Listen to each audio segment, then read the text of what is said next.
bonsoir tout le monde. Euh, Nous allons aborder un nouveau chapitre, un nouveau sujet, toujours autour de Revit. Là, nous allons parler de la partie structure et précisément la partie analytique. On fera un commentaire sur ça et essayer de parler un peu plus en détail que certains utilisateurs ignorent. Voilà. Ok, donc j'ai là un modèle, un prototype qui est là. J'ai fait exprès de faire un mélange de plusieurs différents types de matériaux euh, utilisés, d'éléments utilisés. Euh, on a là une structure qui est un peu mixte, histoire de mieux expliquer. Voilà. Donc, ça, c'est la partie physique. Toute personne qui modélise sur Revit, la partie physique, précisément la partie structurelle, ils vont se retrouver et c'est quelque chose d'assez simple pour le faire. Alors, bien sûr, notre partie est composée de dalles, la dalle qui est là, nos poutres ici, cellulaires, poutres métalliques de l'autre côté, en IPN, poteaux métalliques aussi. Précisément ici, bref, une semelle isolée, main profonde avec des pieux. Et ainsi de suite, je ne vais pas prendre le temps à tout présenter, c'est visible. Alors, la partie physique est là. On sait qu'il s'agit de la partie analytique, les modèles analytiques. Le voici. Les modèles analytiques, c'est les modèles analytiques du projet, du prototype que nous avons vu là tantôt. Voilà la différence entre les deux.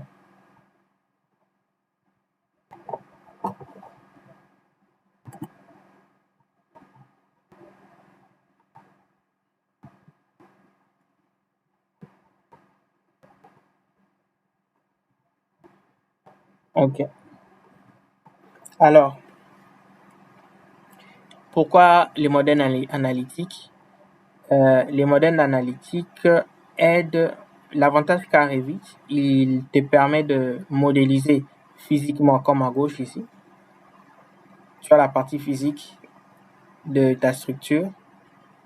Et en même temps, tu as aussi la partie analytique qui est. Alors, c'est quoi l'avantage? Déjà, la partie analytique, c'est un algorithme qui est reconnu dans tout logiciel de calcul.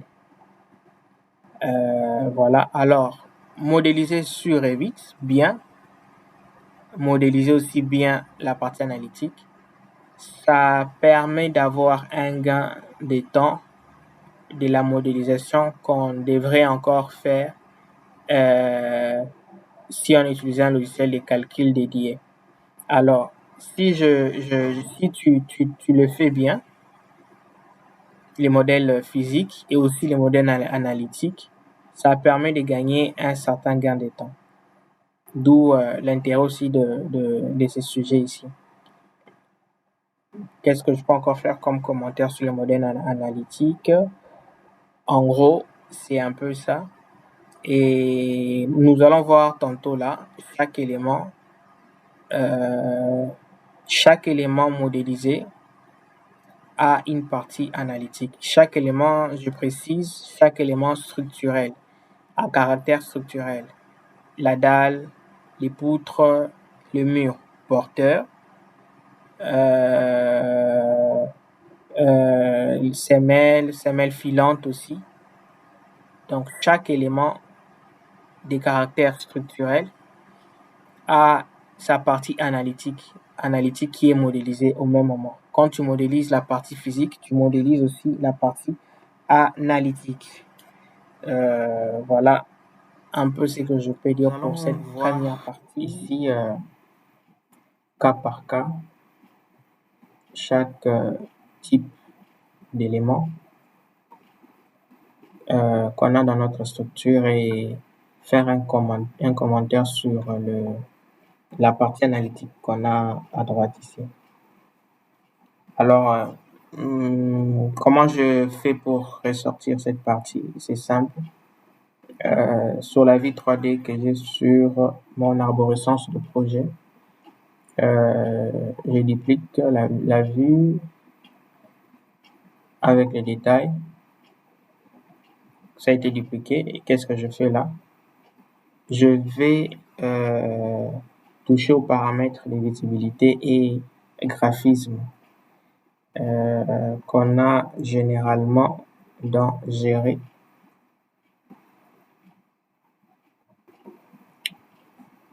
Plutôt pas dans Gérer, mais dans Visibilité. Il fallait que je vous montre ça. Visibilité, vue, voilà. Dans Vue, graphisme, le groupe graphisme, on a visibilité et graphisme avec le raccourci VB. Alors, qu'est-ce que je fais là? J'ai en arrière, je vais reprendre, je vais me l'agrandir.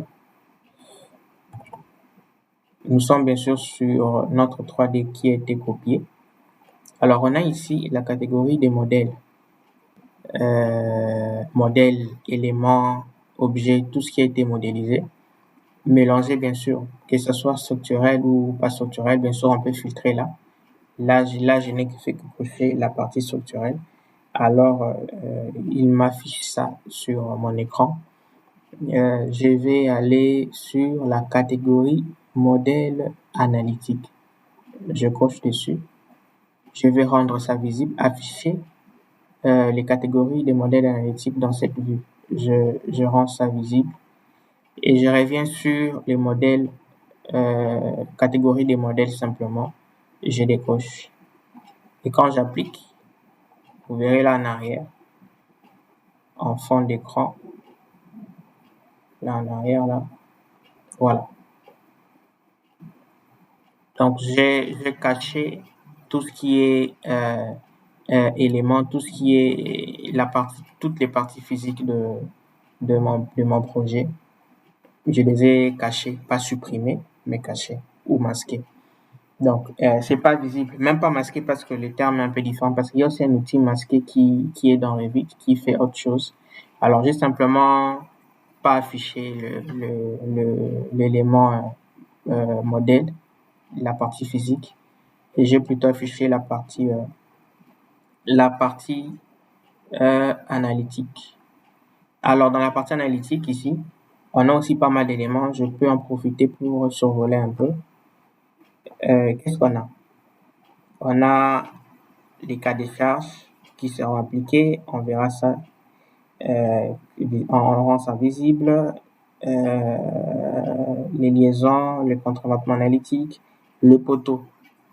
On pourra revenir sur ça pour différencier les segments des bases, les segments supérieurs, c'est-à-dire donner la couleur aux extrémités d'un poteau. On en parlera plus tard.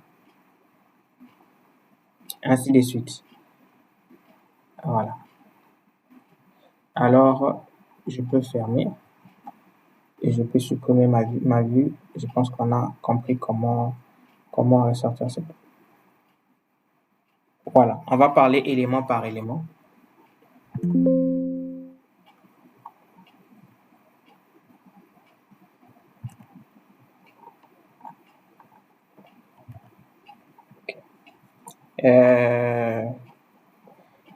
Commençons par notre semelle isolée. J'ai fait exprès de mettre plusieurs types de semelles isolées. Celle-ci est profonde. Celle-ci, elle est superficielle. Alors, peu importe les cas, on va l'étudier. Quand je sélectionne, La partie gauche, bien sûr, quand tu sélectionnes le modèle physique, il te donne les propriétés, tout ce qui va avec. Et quand je viens sur la partie analytique de notre semelle isolée, c'est vrai, j'ai du mal à sélectionner. Qu'est-ce que je fais? Je peux faire ça avec ma souris. Voilà. C'est pas visible, mais il a été sélectionné. Pourquoi? Je le sais comment. J'ai une information qui s'affiche sur ma palette des propriétés. Fondation semelle isolée. C'est écrit de l'autre côté là.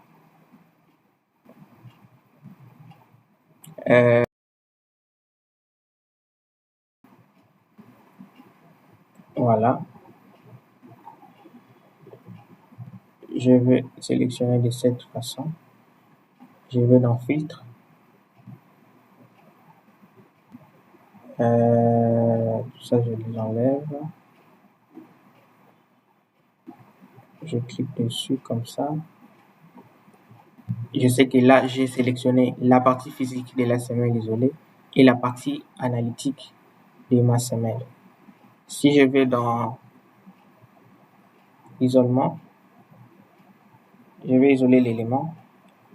Voilà. Ce que je voulais ressortir est là.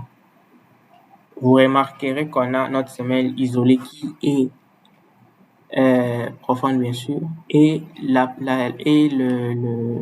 semelle isolée analytique. On va voir ensemble. Voilà, vous voyez ces points-là. C'est ce que l'on voyait. Alors, si je vais masquer, pas masquer, mais je vais enlever cette visibilité physique et voir ces points seuls. Visibilité graphisme, je vais décocher. On verra là. Je fais OK. Voilà. C'est que je voulais montrer. On a le point qui est là. Vous voyez?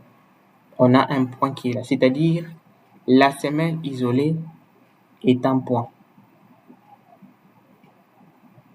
Je vais restaurer.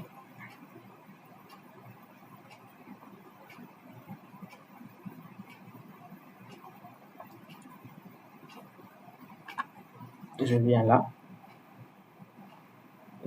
Quand j'approche la souris, mon curseur, il m'indique déjà. Je peux faire exprès comme je fais là tantôt. Montrer la partie physique aussi. J'ai mon autre type de semelle isolée qui est de l'autre côté à droite. Je clique, ça c'est la partie physique. Il m'indique les propriétés à gauche. Bien sûr, les caractéristiques, la géométrie de l'élément. Bon, bien sûr, on Revit, tout objet que vous voyez ici, objet, élément, famille, occurrence, c'est ça les mêmes vocabulaires. Alors, bien sûr, je vois une parenthèse, tous ces objets que vous voyez sont chargeables et modifiables parce que c'est paramétrique. Et alors ici, je reviens sur notre semelle isolée, superficielle. Je l'ai sélectionné. J'ai l'information physique qui est à gauche sur la palette des propriétés. Alors, je vais isoler. Je vais être sûr de sélectionner la partie physique et la partie analytique. Je vais dans filtre.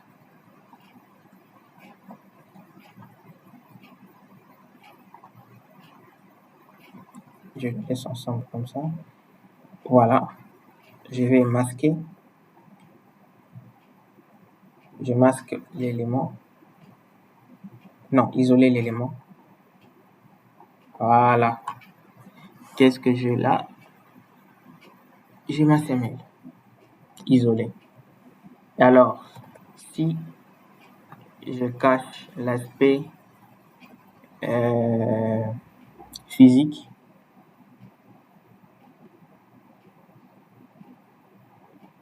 l'aspect analytique, est resté visible. Je fais OK. Voilà, on a notre point qui est là. Quand je clique sur la souris, on aura l'information de la propriété de la partie fondation isolée analytique. Je clique dessus, j'ai les propriétés. Alors, qu'est-ce qu'on a comme propriété? Bien sûr, là, vous avez remarqué que peu importe la semelle isolée, que ce soit une semelle isolée profonde, une semelle isolée superficielle, peu importe les caractéristiques physiques de cet élément, la représentation de la fondation semelle isolée en analytique, ça sera toujours un point. On a là devant nous un point. Alors, on a des informations qu'on a là. Fondation isolée. Alors, il y a... Qu'est-ce que je peux faire comme commentaire? Il n'y a pas grand-chose là-dessus. Ce que je peux rajouter encore, c'est que, oui, bien sûr, tout élément que nous allons voir, il y a possibilité en effet de shifter la partie physique et la partie analytique. Bien sûr, je précise tout ce qui est structurel, des caractéristiques structurelles dans Revit. Alors, si je clique dans Fondation, vous voyez, on a l'information indépendamment de ce que l'on voit, bien sûr. On a la possibilité d'avoir des informations, les propriétés, précisément aussi la catégorie, on l'a. Si tu entres la famille aussi et les types. Voilà, tu as la possibilité de voir la famille qui est là et les types. Tu as la possibilité de modifier et consorts. Ça, ce sont des paramétrages qui sont indépendants de ce que l'on voit là sur notre feuille en blanc. Alors, je peux shifter et revenir sur la partie semelle isolée analytique. J'ai d'autres caractéristiques concernant. Voilà, nous allons passer sur un autre élément à travailler dessus. Merci.